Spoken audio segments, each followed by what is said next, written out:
Want to know how to really improve school culture? Hey, I'm your host, Jeff Veely, and this is the Campus Peace Podcast.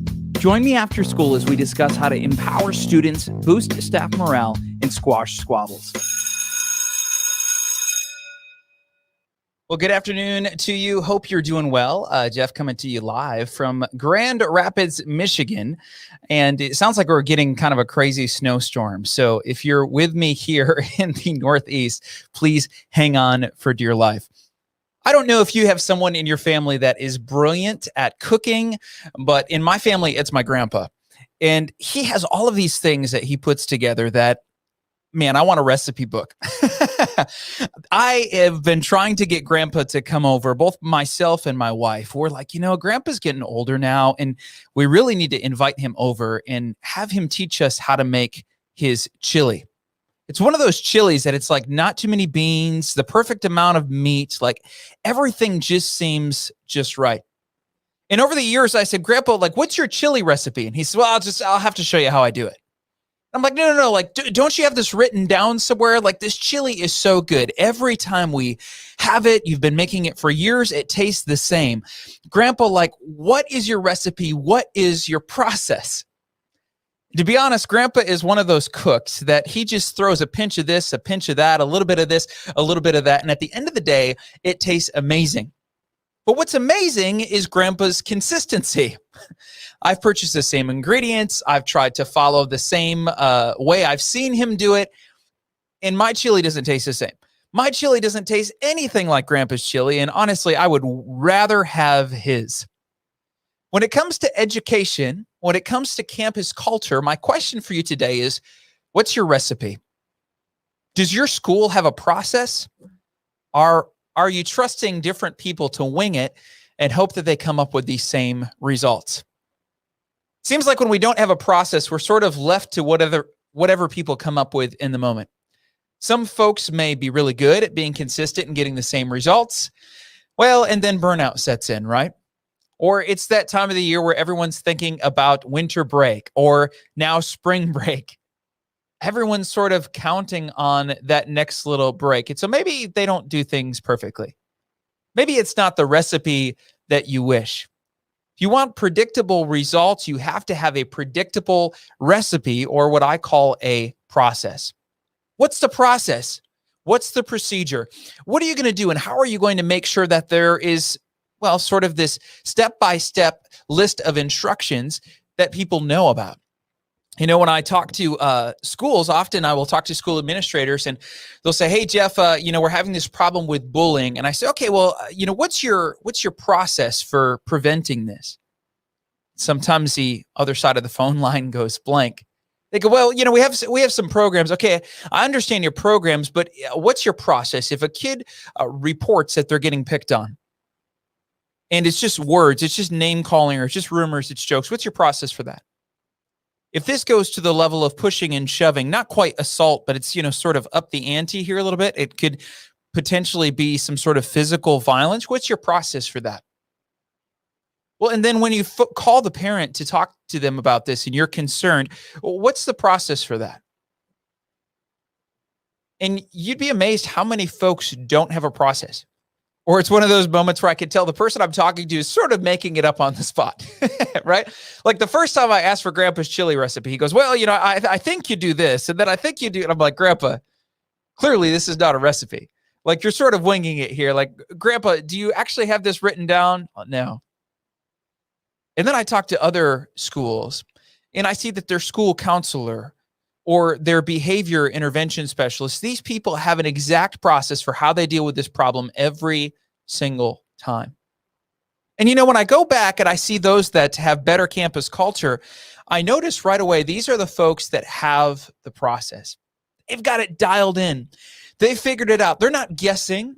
They're not leaving it to people in their imagination or what they think is best in the moment. No. There's a clear process. There's step-by-step procedures. If this happens, do this. If that's a no, go here. Everything is laid out. In business, they call that standard operating procedures. In fact, folks that are business coaches, they'll say, hey, if you want to work Instead of working in your business, you want to work on your business. You want to be able to get a high level view. Then you set up standard operating procedures so that you know these step-by-step approaches that people are going to take. In fact, if you define an SOP or standard operating procedure, it's a step-by-step instructions compiled by an organization to help workers carry out routine operations. SOPs aim to achieve efficiency, quality output, and uniformity of performance while reducing miscommunication and failure to comply with industry regulations. In other words, if you want to succeed, you got to have a process. You got to have a way, a procedure, a set of procedures of how you're going to get a certain result. For me in my work, I have something called the peace sign approach. It's an approach we take to social aggression.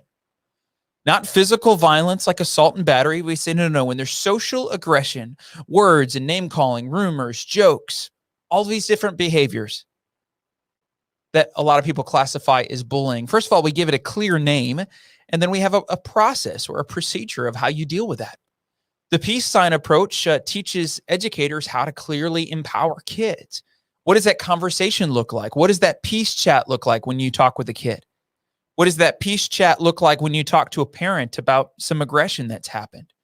What does that look like when you talk to another member of the staff? How do you make sure that the key information gets across in a way that is succinct and clear? Because if you can't clearly describe the problem, it's really hard to get clear on a solution. We have this procedure, we have this proprietary process that folks go through. And as a result, we see that schools are able to eradicate social aggression. Not that conflict never exists, but that they become so efficient at handling it. They become so effective that they're able to reduce aggression, boost staff morale, and resolve squabbles before they get out of control. Resolve aggression while it's on the squabble level and before it hits the evening news, which is, by the way, every district's worst fear, is that issues would get out of control. It would be on the evening news. Their campus culture would be negative, out of control. We solved that. We solved that by having a process. Now, this is just one example, social aggression, or what folks will call bullying, dominance behavior. But you should really have a process for a number of different things. You know, a lot of times staff morale goes down when people don't know what the predictable course of action is. When folks feel like they don't know how you're going to handle something. A lot of parents get concerned if they don't know that their kid is going to be safe. I used this example last week when we were talking about procedures, and I'll bring it up again quickly. If you are tuning in, you can go back and listen or watch. These episodes have been available on YouTube. You can find them on my Facebook page. Go to facebook.com/Jeff Veely page. You can find them there. But one thing you'll find as well, if you go to campuspeacepodcast.com, is wherever you listen to podcasts, this episode is there. You can find this story. But there was a step-by-step process or a procedure that my high school was supposed to follow if someone was assaulted. And I was assaulted as a high schooler. My school did not follow the process. And as a result, I wound up not feeling safe. I've worked with a number of at-risk students, or I would say high-risk students, kids that have been suspended multiple times. They were either out of control at school, at home, in the community, or a combination of those three. And these students, some of them have brought weapons to school, and we investigate in the social work field as mental health professionals, why doesn't this kid feel safe at school or at home? It's typically because there's not a process for keeping that kid safe. Maybe they've been put in danger. Maybe they've been abused. Maybe they've been assaulted. Maybe they've been picked on. And there was no process for keeping them safe. And as a result, they take it into their own hands, their safety. Sometimes that involves, joining a gang or bringing a weapon to school, all these things that can negatively impact campus safety. But man, if there's a policy, if there's a procedure to keep that kid safe and we're following that, and they know that, well, now they're going to be so much more likely to trust and feel safe. And then at the end of the day, they're healthier socially and emotionally. They can actually focus on learning because they're not worried about safety, which is one of the main concerns. You got to feel safe in order to learn. We know this. So I want to encourage you to take out a sheet of paper, or if you're driving and listening to this, set aside some time. Think about your process.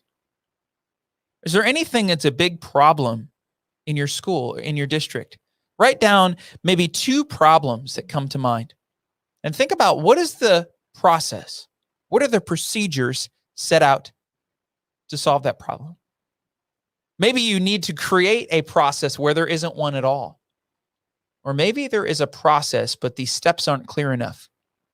Or maybe folks aren't aware of the process. They're not aware of the procedures. They haven't been trained in how to do the steps. Write down those key problems and see if, once you assess that, once you take a little inventory, once you clearly list out those steps, if maybe there's a way to tighten that up a little bit and perhaps improve it for your school. This wraps up our 4-part series on the 4 pillars of campus culture. If you've missed any of it, again, you can go and watch that. You can find the videos on YouTube or my Facebook page, facebook.com/Jeff Bewley page. And as always, you can see it at the Campus Peace Podcast website. It's campuspeacepodcast.com. I will put a link in the description for you. I sure hope this has been helpful. And man, if you want to join our email list and get more notifications and free resources, head on over to campuspeacepodcast.com. I'll see you next Wednesday. In the meantime, wishing you peace and safety on your campus. Thanks so much for all you do.